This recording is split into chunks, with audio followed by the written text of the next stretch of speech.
Price lord. ಎಲ್ಲ ದೇವರ ಮಕ್ಕಳಿಗೂ ಯೇಸು ಕ್ರಿಸ್ತನ ನಾಮದಲ್ಲಿ ಮುಂಜಾನೆಯ ನನ್ನ ಪ್ರೀತಿಯ ವಂದನೆಗಳು. ಎಲ್ಲರೂ ಸಂತೋಷವಾಗಿದ್ದೀರಾ? ನಗುತ್ತಾ ಇರಿ, ಸಂತೋಷವಾಗಿರಿ. ದೇವರು ನಿಮಗಾಗಿ ದೊಡ್ಡ ಕಾರ್ಯಗಳನ್ನು ಮಾಡ್ತಾರೆ. ನಿಮ್ಮನ್ನು ಯಾವತ್ತೂ ದೇವರು ಕೈ ಬಿಡುವುದಿಲ್ಲ. ಅನೇಕ ಸಮಯದಲ್ಲಿ ನಾವು ಅನ್ಕೊಳ್ತೇವೆ, ಹಳೆಯ ಜೀವನದಲ್ಲಿ ಅನೇಕ ಸಮಯದಲ್ಲಿ ಒಂದು ವೇಳೆ ನಿಮ್ಮ ಜೀವಿತದಲ್ಲಿ ಮನುಷ್ಯರಿಂದ ಕೆಲವು ಪರಿಸ್ಥಿತಿಗಳಿಂದ ಅನೇಕ ನೋವು, ವೇದನೆಗಳು, ಮನಸ್ತಾಪಗಳು, ಒಂದು ವೇಳೆ ಕಹಿಯಾದ ಮನಸ್ಸುಗಳು ಒಂದು ವೇಳೆ ನಿಮ್ಮಲ್ಲಿ ಇರಬಹುದು. ಹಳೆ ದಿನ ಜೀವನದಲ್ಲಿ ನಡೆದಂತ ಅನೇಕ ಘಟನೆಗಳು ನೆನೆಸಿ ಒಂದು ವೇಳೆ ನೀವು ಕೊರಗುತ್ತಾ ಇರಬಹುದು, ಚಿಂತೆ ಮಾಡುತ್ತಾ ಇರಬಹುದು. ನನ್ನ ಕುಟುಂಬ, ನನ್ನ ಜೀವನ, ನನ್ನ ಪರಿಸ್ಥಿತಿ, ನನ್ನ ಒಂದು ಕಾರ್ಯಗಳು ಈ ರೀತಿಯಾಗಿ ಆಗ್ಬಿಡ್ತಲ್ಲ ಎಂಬುದಾಗಿ ಒಂದು ವೇಳೆ ವ್ಯಸನ ಪಡ್ತಾ ಇದ್ದೀರಾ, ಚಿಂತೆ ಮಾಡ್ತಾ ಇದ್ದೀರಾ, ಅದನ್ನೇ ನೆನೆಸಿ ಕೊರಗ್ತಾ ಇದ್ದೀರಾ. ಹಳೆಯದನ್ನೆಲ್ಲ ನೆನೆಸ್ಕೊಂಡು ಒಂದು ವೇಳೆ ಮನಸ್ಸಲ್ಲಿ ನೋವು, ವೇದನೆ, ಕಣ್ಣೀರು, ದುಃಖದಲ್ಲಿದ್ದೀರಾ. ದೇವರು ನಿಮ್ಮನ್ನು ನೋಡಿ ಇವತ್ತು ಮಾತನಾಡ್ತಾ ಇದ್ದಾರೆ. ನಿಮಗಾಗಿನೇ ದೇವರು ಮಾತನಾಡುವಂತವರಾಗಿದ್ದಾರೆ.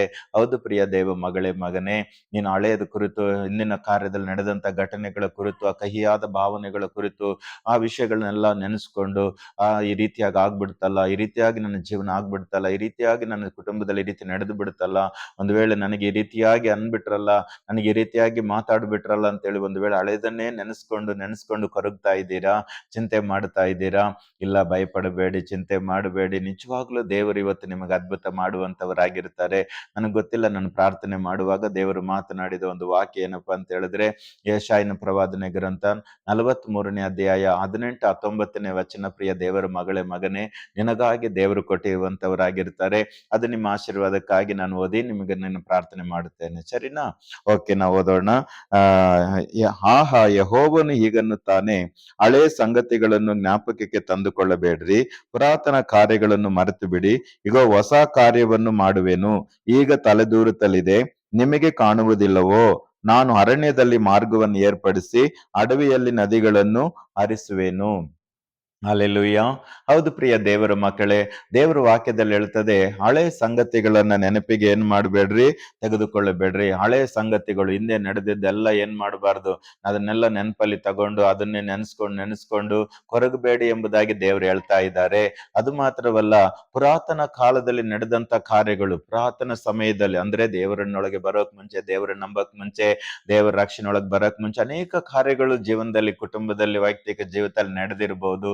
ಅದನ್ನೆಲ್ಲ ನೆನಪಿಗೆ ಏನ್ ಮಾಡ್ಬೇಡ್ರಿ, ತಂದುಕೊಳ್ಳಬೇಡ್ರಿ. ಅದನ್ನೆಲ್ಲ ಏನ್ ಮಾಡ್ಬೇಕು, ನಾವು ಈ ಏನಂತ ಹೇಳಿದ್ರೆ, ಹಳೆದ ವಸ್ತುಗಳೆಲ್ಲ ತೆಗೆದು ಹೇಗೆ ನಾವು ಡಿಸ್ಪಿನ್ ಅಲ್ಲಿ ಹಾಕ್ತಿವಿ, ಇಲ್ಲ ಅಂತ ಹೇಳಿದ್ರೆ ಗುಜಲಿಗೆ ಹಾಕ್ಬಿಡ್ತೀವಲ್ಲ, ಅದನ್ನ ಪುನಃ ನಾವು ಮನೇಲಿ ಇಟ್ಕೊಳ್ಳೋದಿಲ್ಲಲ್ಲ. ಅದೇ ತರನೇ ಕೆಲವು ಬೇಡವಾದ ವಿಷಯಗಳು, ಬೇಡವಾದ ಆಲೋಚನೆಗಳು, ಬೇಡವಾದ ಮನಸ್ಸುಗಳು, ಒಂದು ವೇಳೆ ಅನೇಕ ನೋವು, ವೇದನೆ, ಕಹಿ ಭಾವನೆಗಳೆಲ್ಲ ಜೀವನದಲ್ಲಿ ಬಂದಿರಬಹುದು. ಆದ್ರೆ ಅದನ್ನೆಲ್ಲ ಏನ್ ಮಾಡ್ಬೇಕು, ಮನಸ್ಸಲ್ಲಿ ಹಾಕೊಂಡು ಅದನ್ನೇ ಚಿಂತೆ ಮಾಡಿ ದುಃಖ ಪಟ್ಕೊಂಡು ಇರಬಾರದು. ಆದ್ರೆ ದೇವರು ಇವತ್ತು ನಿಮ್ಮನ್ನು ನೋಡಿ ಹೇಳ್ತಾ ಇದ್ದಾರೆ, ಇಗೋ ನಾನು ಹೊಸ ಕಾರ್ಯವನ್ನು ಮಾಡ್ತಾ ಇದ್ದೇನೆ. ಹಲ್ಲೆಲೂಯಾ. ನಿಮ್ಮ ಕುಟುಂಬದಲ್ಲಿ, ನಿಮ್ಮ ಜೀವನದಲ್ಲಿ, ನಿಮ್ಮ ಸೇವೆಯಲ್ಲಿ, ಆಮೇಲೆ ನಿಮ್ಮ ಆತ್ಮೀಕ ಜೀವಿತದಲ್ಲಿ, ಆಮೇಲೆ ನಿಮ್ಮ ದಾಂಪತ್ಯ ಜೀವನದಲ್ಲಿ, ನಿಮ್ಮ ಮಕ್ಕಳ ಜೀವನದಲ್ಲಿ, ಪ್ರಿಯ ದೇವ ಮಕ್ಕಳೇ, ದೇವರು ಹೇಳ್ತಾ ಇದ್ದಾರೆ, ನಾನು ಹೊಸ ಕಾರ್ಯವನ್ನು ಮಾಡುತ್ತೇನೆ. ಹಲ್ಲೆಲೂಯಾ. ನಮ್ಮ ದೇವರು ಯಾರು? ಆತನು ಎಲ್ಲವನ್ನು ಹೊಸದಾಗಿ ಮಾರ್ಪಡಿಸುವಂತ ದೇವರು. ಹೌದು ಪ್ರಿಯ ದೇವ ಮಗಳೇ, ಮಗನೇ, ನಿನ್ನ ಜೀವಿತದಲ್ಲೇ ದೇವರು ನೋಡಿ ಹೇಳ್ತಾ ಇದ್ದಾರೆ, ನಾನು ಹೊಸ ಕಾರ್ಯವನ್ನು ಮಾಡುತ್ತೇನೆ, ಈಗ ಅದು ತಲೆ ದೂರುತ್ತಲಿದೆ, ನಿನಗೆ ಕಾಣುವುದಿಲ್ಲವೋ? ಆಮೇಲೆ ನಮ್ಮ ವಿಶ್ವಾಸದ ಕಣ್ಗಳಲ್ಲಿ, ವಿಶ್ವಾಸದಲ್ಲಿ ನಾವು ನಂಬಿಕೆಯಿಂದ ಏನ್ ಮಾಡ್ಬೇಕು, ಅದನ್ನು ನೋಡುವಂತವರಾಗಿರ್ಬೇಕು. ಹೌದು, ದೇವರು ನನ್ನ ಕುಟುಂಬದಲ್ಲಿ, ನನ್ನ ಜೀವಿತದಲ್ಲಿ, ನನ್ನ ಮಕ್ಕಳಲ್ಲಿ, ನನ್ನ ಭವಿಷ್ಯದಲ್ಲಿ ದೇವರು ಹೊಸ ಕಾರ್ಯವನ್ನು ಮಾಡ್ತಾರೆ. ಹಲ್ಲೆಲೂಯಾ. ಹೌದು ಪ್ರಿಯ ದೇವ ಮಗಳೇ, ಮಗನೇ, ನಿನ್ನ ಜೀವಿತದಲ್ಲಿ, ಕುಟುಂಬದಲ್ಲಿ ದೇವರು ಹೊಸ ಕಾರ್ಯವನ್ನು ಮಾಡ್ಲಿಕ್ಕಿದ್ದಾರೆ. ಅದು ಈಗ ತಲೆದೂರುತ್ತಲಾ ಇದೆ, ಅರ್ಥ ಆಗ್ತಿದೆಯಲ್ಲ. ದೇವರು ಈ ವರ್ಷದಲ್ಲಿ, ತಿಂಗಳಲ್ಲಿ ನಿಮಗೆ ಒಂದು ಅದ್ಭುತವನ್ನು ಮಾಡಿ ಒಂದು ಹೊಸ ಕಾರ್ಯವನ್ನು ಮಾಡುವಂತವರಾಗಿದ್ದಾರೆ. ಅದು ನೀವು ನಂಬಿಕೆಯಿಂದ, ವಿಶ್ವಾಸದಿಂದ, ಪ್ರಾರ್ಥನೆಯಿಂದ ಎದುರು ನೋಡುತ್ತಾ ಇರಿ. ಖಂಡಿತವಾಗ್ಲೂ ದೇವರು ಕಾರ್ಯ ಮಾಡ್ತಾರೆ. ಒಂದು ವೇಳೆ ನೀವು ನೆನೆಸಬಹುದು, ನನ್ನ ಜೀವನ ಅರಣ್ಯವಾಗಿದೆ, ಯಾವ ರೀತಿಯಲ್ಲೂ ಒಂದು ದಾರಿನೇ ಕಾಣಿಸ್ತಾ ಇಲ್ಲ ಎಂಬುದಾಗಿ ಒಂದು ವೇಳೆ ನೀವು ಭಯಪಡ್ತಾ ಇದ್ದೀರಾ, ಅದಕ್ಕಾಗಿ ಎದುರುತ್ತಾ ಇದ್ದೀರಾ? ಇಲ್ಲ, ದೇವರು ಹೇಳ್ತಾ ಇದ್ದಾರೆ, ನಾನು ಅರಣ್ಯದಲ್ಲಿ ಮಾರ್ಗವನ್ನು ಏನ್ ಮಾಡ್ತೇನೆ, ಏರ್ಪಡಿಸ್ತೇನೆ. ಒಂದು ವೇಳೆ ಅಡವಿ ಅಂತ ಪರಿಸ್ಥಿತಿ ಆಗಿದೆಯಾ, ಏನ್ ಮಾಡ್ಬೇಕಂತ ಗೊತ್ತಾಗ್ತಿಲ್ಲ, ಎಲ್ಲಿಗೆ ಹೋಗ್ಬೇಕಂತ ಗೊತ್ತಾಗ್ತಿಲ್ಲ, ಯಾರನ್ನ ನಾನು ಸಹಾಯಕ್ಕಾಗಿ ನಾನು ನೋಡ್ಬೇಕಂತ ಗೊತ್ತಾಗ್ತಾ ಇಲ್ಲ, ಯಾರು ನನಗಿದ್ದಾರೆ ಅಂತ ಹೇಳಿ ಚಿಂತೆ ಮಾಡ್ತಾ ಇದ್ದೀರಾ? ದೇವ್ರೇ ಹೇಳ್ತಾ ಇದಾರೆ, ಮಗಳೇ ಮಗನೇ, ನಾನು ಅರಣ್ಯದಲ್ಲಿ ಮಾರ್ಗವನ್ನು ಏರ್ಪಡಿಸ್ತೇನೆ. ನಮ್ಮ ದೇವರು ಯಾರು? ಮಾರ್ಗವನ್ನು ಏರ್ಪಡಿಸುವಂತ ದೇವರು. ಯೇಸು ಸ್ವಾಮಿ ಹೇಳಿಲ್ವಾ, ನಾನೇ ಸತ್ಯ, ನಾನೇ ಜೀವ, ನಾನೇ ಮಾರ್ಗವಾಗಿದ್ದೇನೆ. ಹೌದು ಪ್ರಿಯ ದೇವ ಮಗಳೇ ಮಗನೇ, ನಿನ್ನ ಜೀವನದಲ್ಲಿ ದೇವರು ಒಂದು ಮಾರ್ಗವನ್ನು ತೆಗೆದುಕೊಡುತ್ತಾರೆ. ಆ ಮಾರ್ಗದಲ್ಲಿ ದೇವರು ನಿಮಗೆ ನದಿಗಳನ್ನು ಹರಿಸಿ ಅಡವಿಯಲ್ಲಿ ನನ್ನ ಮಾರ್ಗವನ್ನು ಏನ್ ಮಾಡುತ್ತೇನೆ? ತೆರೆದುಕೊಡುತ್ತೇನೆ. ಹಲ್ಲೆಲೂಯಾ.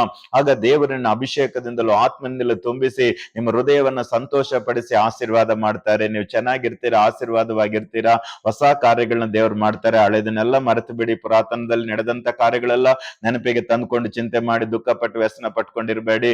ನಿಜವಾಗ್ಲೂ ದೇವರು ಈ ತಿಂಗಳಲ್ಲಿ, ಈ ದಿನದಲ್ಲಿ, ಆಮೇನ್, ಈ ಒಂದು 6ನೇ ತಿಂಗಳಲ್ಲಿ, ಈ ಒಂದು ಆಮೇನ್ ಸ್ತೋತ್ರ, ಈ ಒಂದು 7ನೇ ದಿನದಲ್ಲಿ ದೇವರು ನಿಮಗೆ ಹೊಸ ಕಾರ್ಯವನ್ನ ದೇವರು ಮಾಡ್ಲಿಕ್ಕಿದ್ದಾರೆ. ಹೊಸ ಒಂದು ಮಾರ್ಗವನ್ನ ದೇವರು ತೆಗೆದುಕೊಡ್ಲಿಕ್ಕಿದ್ದಾರೆ. ಹಾಗಾಗಿ ದೇವರು ನಿಮ್ಮನ್ನ ಆಶೀರ್ವಾದ ಮಾಡ್ತಾರೆ. ನೀವು ಚೆನ್ನಾಗಿರ್ತೀರಾ, ಆಶೀರ್ವಾದವಾಗಿರ್ತೀರಾ. ಏನು ಚಿಂತೆ ಮಾಡಬೇಡಿ. ಹಳೆದೆಲ್ಲ ನೆನಪು ಮಾಡಿ, ಎಲ್ಲ ಮರ್ತು ಬಿಡಿ. ಒಬ್ಬನ ಕ್ರಿಸ್ತನಲ್ಲಿದ್ದರೆ ನೂತನ ಸೃಷ್ಟಿ ಆಗ ಪೂರ್ವಸ್ಥಿತವಾಗಿ ಎಲ್ಲ ನೂತನವಾಯ್ತು ಅಂತ ಹೇಳಿದಾಗೆ ಹೊಸ ಕಾರ್ಯ ನಿಮ್ಮ ಕುಟುಂಬದಲ್ಲಿ, ಜೀವಿತದಲ್ಲಿ, ಮಕ್ಕಳಲ್ಲಿ ದೇವರು ಮಾಡಿ ನಿಮ್ಮನ್ನ ಆಶೀರ್ವದಿಸಿ ಚೆನ್ನಾಗಿ ನೋಡ್ಕೊಳ್ತಾರೆ. ಹಲ್ಲೆಲೂಯಾ. ನಂಬುತ್ತೀರಾ ವಾಕ್ಯನ? ದೇವರು ನಿಮ್ಮನ್ನ ಆಶೀರ್ವದಿಸ್ತಾರೆ, ಹೊಸ ಕಾರ್ಯವನ್ನು ಮಾಡ್ತಾರೆ, ಮಾರ್ಗ ತೆಗೆದುಕೊಡ್ತಾರೆ, ಅಭಿಷೇಕದಲ್ಲಿ ಆತ್ಮದಲ್ಲಿ ದೇವರು ತುಂಬಿಸ್ತಾರೆ. ಆತ್ಮಿಕ, ಭೌತಿಕವಾಗಿ, ಮಾನಸಿಕವಾಗಿ ಎಲ್ಲ ದೇವರು ನಿಮ್ಮನ್ನು ಬಲಪಡಿಸಿ ಆಶೀರ್ವದಿಸಿ ನಿಮ್ಮನ್ನು ಚೆನ್ನಾಗಿ ನೋಡ್ಕೊಳ್ತಾರೆ. ಹಲ್ಲೆಲೂಯಾ. ಪ್ರಾರ್ಥನೆ ಮಾಡೋಣ, ಕಣ್ಗಳು ಮುಚ್ಚೋಣ. ಪರಿಶುದ್ಧನಾದ ಒಳ್ಳೆ ದೇವರೇ, ಯೇಸುವಿನ ನಾಮದಲ್ಲಿ ಇವತ್ತು ಕೂಡ ಸ್ವಾಮಿ ವಾಕ್ಯವನ್ನು ಕೇಳಿದ ಪ್ರಿಯ ಮಕ್ಕಳು ಒಬ್ಬೊಬ್ಬರನ್ನು ಏಸಪ್ಪ ಆಶೀರ್ವಾದ ಮಾಡು. ಹೌದು ಸ್ವಾಮಿ, ಹಳೆದೆಲ್ಲ ನೆನಪಿಗೆ ತಂದುಕೊಳ್ಳದೆ ಪುರಾತನ ಕಾರ್ಯಗಳೆಲ್ಲ ಮರೆತು ಬಿಟ್ಟು ನಿನ್ನ ಮಕ್ಕಳ ಜೀವಿತದಲ್ಲಿ ಹೊಸ ಕಾರ್ಯಗಳನ್ನು ಮಾಡುವುದಕ್ಕಾಗಿ ಸ್ತೋತ್ರ ಸ್ವಾಮಿ. ಎಲ್ಲ ಮಾರ್ಗವನ್ನು ತೆರೆದುಕೊಡು ಯೇಸುವಿನ ನಾಮದಲ್ಲಿ.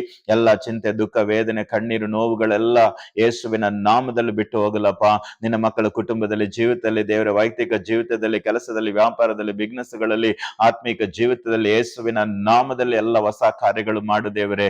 ಯೇಸಪ್ಪ, ನಿನ್ನ ಮಾರ್ಗವನ್ನು ತೆರೆದುಕೊಡಬೇಕಾಗಿ ನಾನು ಬೇಡಿಕೊಳ್ತಾ ಇದ್ದೇನೆ. ಎಲ್ಲ ತಡೆಗಳು ನೀಗಲಿ ಯೇಸುವಿನ ನಾಮದಲ್ಲಿ.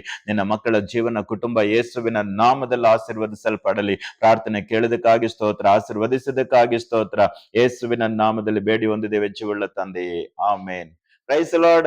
ದೇವರು ಪ್ರಾರ್ಥನೆ ಕೇಳಿದ್ದಾರೆ, ಆಶೀರ್ವದಿಸ್ತಾರೆ. ನೀವು ಚೆನ್ನಾಗಿರ್ತೀರಾ, ಆಶೀರ್ವಾದವಾಗಿರ್ತಾರೆ, ಸಂತೋಷವಾಗಿರಿ, ನಗನಗ್ತಾ ಇರಿ. ದೇವರು ದೊಡ್ಡ ಕಾರ್ಯ ಮಾಡ್ತಾರೆ. God bless you. Praise the lord.